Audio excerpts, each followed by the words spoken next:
Kepala BNPB meninjau lokasi terdampak gempa Poso pada Selasa pagi, pemirsa. Kepala BNPB memastikan penanganan darurat pasca gempa serta memperkuat koordinasi bersama penanganan daerah.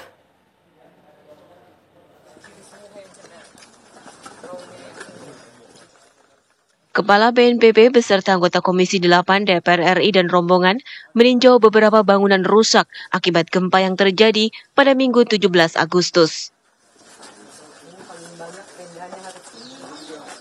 Salah satu yang ditinjau adalah fasilitas pendidikan di SDN Tangkura 1 Poso Pesisir Selatan yang tidak bisa digunakan sama sekali. Menurut BNPB, selain sekolah, kerusakan paling parah juga menimpa beberapa fasilitas tempat ibadah. Gempa Poso terjadi Minggu pagi 17 Agustus lalu. Saat gempa terjadi, sebagian besar warga sedang mengikuti ibadah di gereja. Akibat gempa, 2 warga meninggal dunia. Untuk sementara, kerusakan yang paling parah adalah menimpa beberapa tempat ibadah ya, dan ada beberapa sekolah. Korban yang meninggal per hari ini ada 2 orang, ada sekitar 34 yang luka berat dan luka ringan. Dan yang luka-luka itu akibat pada saat terjadinya gempa, mereka sedang melaksanakan ibadah kebaktian di hari Minggu, dan terjadi gempa ya skala 5,8, kedalamannya 43 km, sehingga tidak sempat berlindung. Ya. Yang lain berlindung di meja, di kursi, tetapi yang korban itu tidak sempat lari sehingga terkena reruntuhan material bangunan yang runtuh. Pemerintah Kabupaten Poso menetapkan status tanggap darurat pasca gempa hingga 31 Agustus 2025. Dari Poso, Sulawesi Tengah, tim TV One mengabarkan.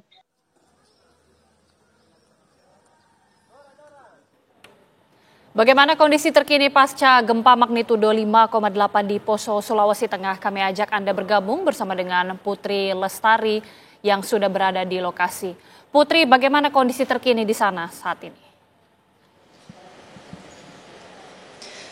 Ya baik Agita dan juga pemirsa, memang kondisi saat ini di Kabupaten Poso, Sulawesi Tengah memang sudah dalam kondisi yang lebih baik daripada sebelumnya. Dikabarkan memang ada 1 orang yang meninggal dunia di Rumah Sakit Umum Daerah Poso, di mana memang orang tersebut adalah pasien yang kritis sebelumnya setelah tertimpa reruntuhan dari gereja Eli Masani di Desa Masani, Kabupaten Poso, Sulawesi Tengah, dan meninggal pada Selasa dini hari tadi pada pukul 00.30 waktu Indonesia Tengah. Dan memang seperti yang kita ketahui, baik Agita dan juga pemirsa, 1 orang sebelumnya juga sudah meninggal dunia, pasien yang kritis akibat tertimpa reruntuhan dari gereja Eli Masani juga, yakni meninggal pada hari Minggu tanggal 17 Agustus pada pukul 23.42 waktu Indonesia Barat, sehingga memang sudah seperti yang disebutkan tadi ada 2 orang korban meninggal dari gempa Poso di Sulawesi Tengah tersebut.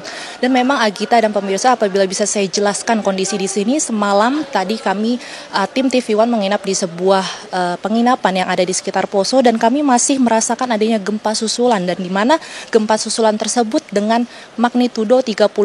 Walaupun kecil, namun kami yang berada di penginapan masih terasa gempa tersebut. Lalu juga hari ini dari Kepala BNPB datang untuk meninjau lokasi yang ada di Poso, Sulawesi Tengah ini, di mana lokasi yang ditinjau adalah SDN 1 Tangkura, di mana memang saat kita meninjau bersama, melihat bersama kondisi dari sekolah tersebut ini cukup memprihatinkan, di mana beberapa bangunan tembok tersebut rubuh akibat adanya gempa. Namun yang menarik, baik Agita dan juga pemirsa, tadi saya juga sempat berkomunikasi dengan guru yang ada di sana, dan anak-anak yang ada di sana masih terus bersemangat untuk belajar, walaupun tempat belajarnya dipindahkan ke tempat yang lebih aman, yakni di lapangan dengan menggunakan posko atau tenda seadanya. Tempat-tempat yang terkena gempa di SDN 1 Tangkura itu adalah tempat seperti ruang guru, lalu juga ruang kelas mulai dari anak kelas 1 hingga dari kelas 6 SD. Lalu juga tadi sempat kami berkomunikasi atau mewawancarai dari Bupati Poso sendiri yang menyebutkan bahwa memang para warga di Kabupaten Poso ini masih takut untuk masuk ke dalam rumah, dikarenakan memang seperti yang saya sebutkan tadi, masih banyak gempa susulan yang terjadi di Kabupaten Poso, Sulawesi Tengah. Mereka, para warga memilih untuk tidur di teras teras ataupun di luar rumah mereka dan tidak memilih untuk tidur di depan atau di dalam kamar mereka dikarenakan takutnya ada gempa susulan. Maka dari itu, dari Bupati Poso sendiri menyebutkan bahwa memang akan diberikan adanya posko atau tenda yang lebih proper untuk para warga tersebut agar nantinya setelah kejadian ini para warga tersebut tidak sakit atau ada kejadian yang lebih parah daripada itu. Lalu juga dari Bupati Poso sendiri menyebutkan bahwa memang para warga yang terdampak ini ada beberapa yang anak kecil. Lalu juga maka dari itu nantinya akan diadakan trauma healing untuk para anak-anak tersebut agar dampak dari gempa tersebut nantinya tidak akan berdampak lebih parah untuk para anak-anak yang terdampak. Demikian yang dapat saya sampaikan dari Kabupaten Poso, Sulawesi Tengah. Kembali kepada Anda, Agita. Baik, terima kasih Putri. Kita harapkan kondisi bisa segera membaik. Putri Lestari, informasi langsung dari Poso, Sulawesi Tengah.